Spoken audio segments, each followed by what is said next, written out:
धृतराष्ट्र के दुर्योधन के अलावा शेष पुत्रों की कोई भूमिका ही नहीं थी। फिर वे क्यों मारे गए, यह प्रश्न धृतराष्ट्र को कचोटता था। महाभारत युद्ध समाप्त होने के बाद धृतराष्ट्र गहरे शोक में डूब गए थे। तभी उनसे मिलने भगवान श्री कृष्ण आते हैं।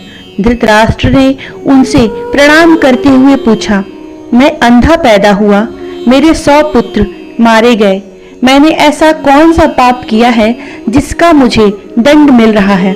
आपने अर्जुन से कहा था, जो हो रहा है वह सब कर्मों का दंड है।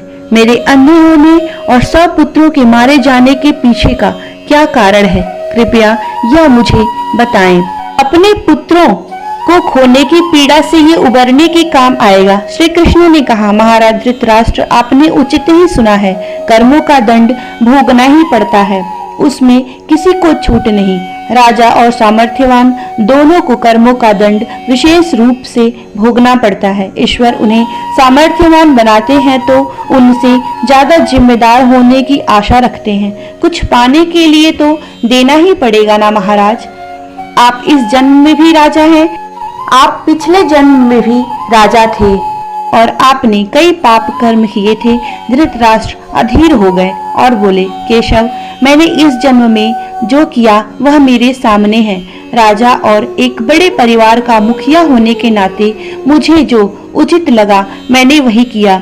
पिछले जन्म का रहस्य जानने को उत्सुक हूँ।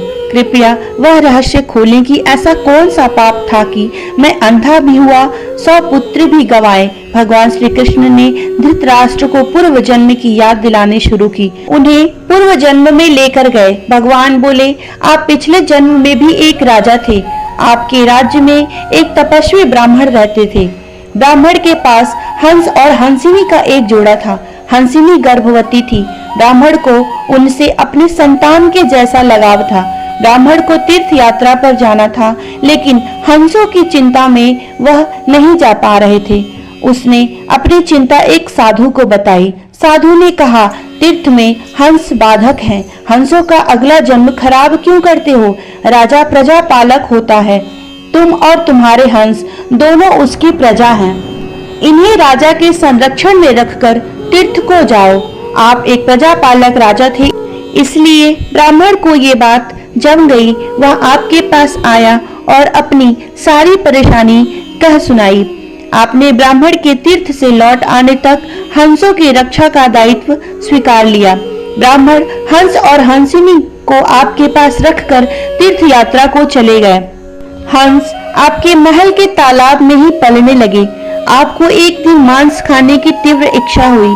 उस समय आप अपने महल के बाग में घूम रहे थे। आपकी नजर हंसों पर पड़ गई। आपने सोचा, सभी जीवों का मांस खाया है, हंसों का मांस आज तक नहीं खाया है, इसका स्वाद आखिर कैसा होगा? आप इसी विषय पर सोचते रहे और हंस का मांस खाने की इच्छा तीव्र होती चली गई।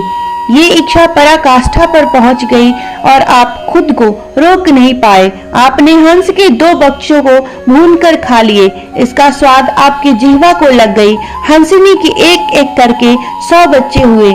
आप सबको खाते चले गए। अंततः हंस का जोड़ा संतानहीन होकर दुख में मर गए। कई साल बाद वह ब्राह्मण तीर्थ से लौटा और आपके पास आया।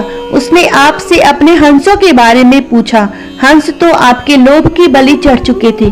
प्रजापालक राजा ये कैसे कहता कि उसने अपनी प्रजा की संपत्ति को चुपके से लूट लिया?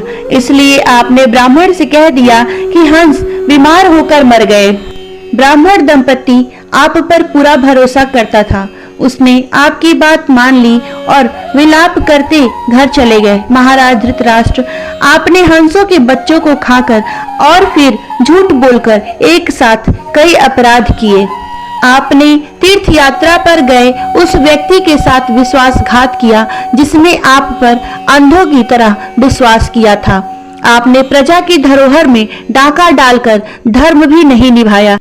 जिह्वा के लालच में पड़कर हंस के 100 बच्चे भून कर खाए जो आपके पास आश्रय के लिए आए थे।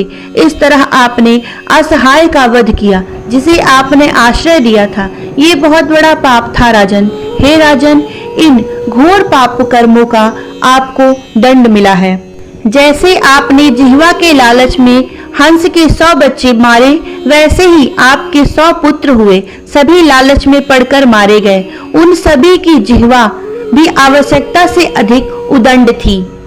जिसने आप पर आंख मूंद कर भरोसा किया, उस तीर्थयात्री से आपने झूठ बोला और राजधर्म का पालन भी नहीं किया। कोई आंख मूंद कर विश्वास करे तो उसका विश्वास कभी नहीं तोड़ना चाहिए। इसी विश्वासघात के कारण आप अंधे और राजकाज में विफल व्यक्ति हो गए। श्री कृष्ण ने कहा, सबसे बड़ा छल होता है विश्वासघात करना। आप उसी पाप का फल भोग रहे हैं। उम्मीद करती हूँ आप सबको यह प्रसंग अच्छा लगा होगा। मेरे वीडियो को लाइक, शेयर और सब्सक्राइब अवश्य करें। जय श्री कृष्णा।